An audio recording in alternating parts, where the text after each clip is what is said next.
baik harus berakhir, dan kegilaan Deadsploitation Liam Neeson yang dimulai dengan kesuksesan Taken tahun 2008 dan berlanjut hingga thriller balas dendam konyol dan mengerikan tahun lalu Cold Pursuit tampaknya telah memasuki matahari terbenamnya.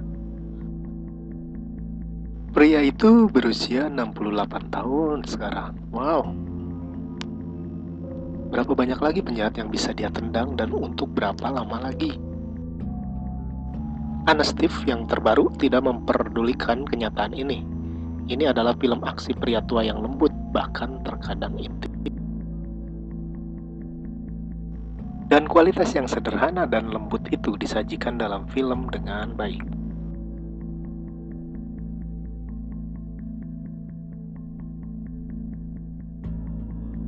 Anna Steve juga dibuat untuk spesial persona layar Neeson yang akhir-akhir ini nampaknya sama saja dengan penyesalan dan kemarahan.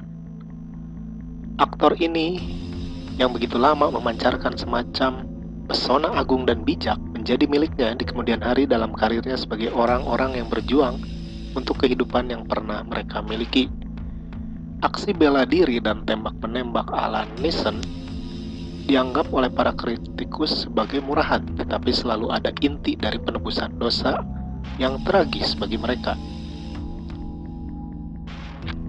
Tren ini dimulai waktu kematian tragis istri Neeson tahun 2009. Aktris Natasha Richardson dan film-film yang dibuatnya sejak itu mencerminkan rasa sakit dan kecemasan atas kehilangan sang istri. Berulang kali film-film seperti Unknown, The Commuter, dan Run All Night menampilkan karakternya baik mencoba untuk melestarikan apa yang tersisa dari keluarganya atau mencoba untuk balas dendam.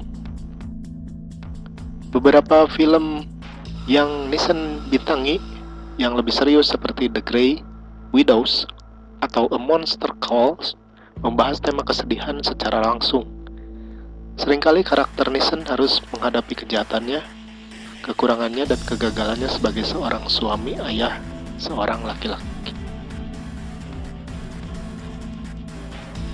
Di awal Anna Steve, Tom Carter yang diperankan Neeson selama 1 dekade karirnya sebagai perampok membuatnya mendapat julukan malang badut keluar masuk. Ia lalu bertemu dengan seorang wanita impiannya, seorang janda cerai setengah baya bernama Annie Sumter yang diperankan oleh Kate Walsh, dan memutuskan bahwa dia harus mengakui dosa-dosanya. Namun ternyata apa yang ia harapkan tidak semudah itu. Tom lalu memutuskan untuk menyerahkan dirinya ke FBI, mencoba menjadi pria yang baik yang diyakini oleh Annie. Berharap dengan tindakannya itu, ia bisa membuat kesepakatan sehingga dia hanya akan mendapatkan hukuman penjara yang singkat. Namun yang terjadi kemudian, kedua agen FBI ternyata adalah para penjahat yang dikirim untuk memeriksanya. Mereka mengambil uang yang dicuri Tom untuk diri mereka sendiri dan mencoba membunuh Tom. Tom pun melarikan diri, sehingga FBI yang korup tadi menargetkan Annie. Murka, Tom tidak menyukainya sama sekali, tidak sedikit pun.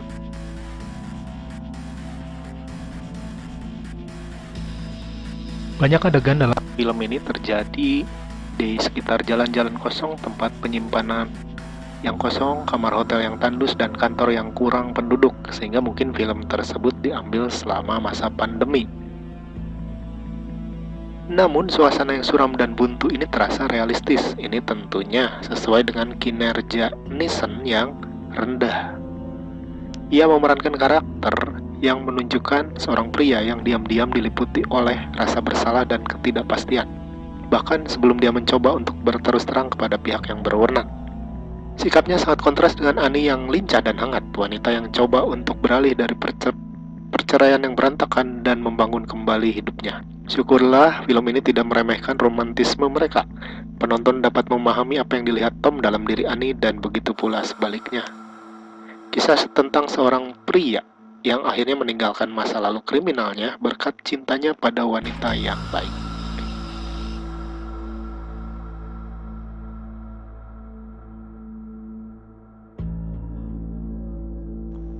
Honesty sejujurnya adalah film yang bagus, mungkin ada sedikit kekurangannya dalam plot dan insiden yang dibuatnya dengan pengembangan karakter.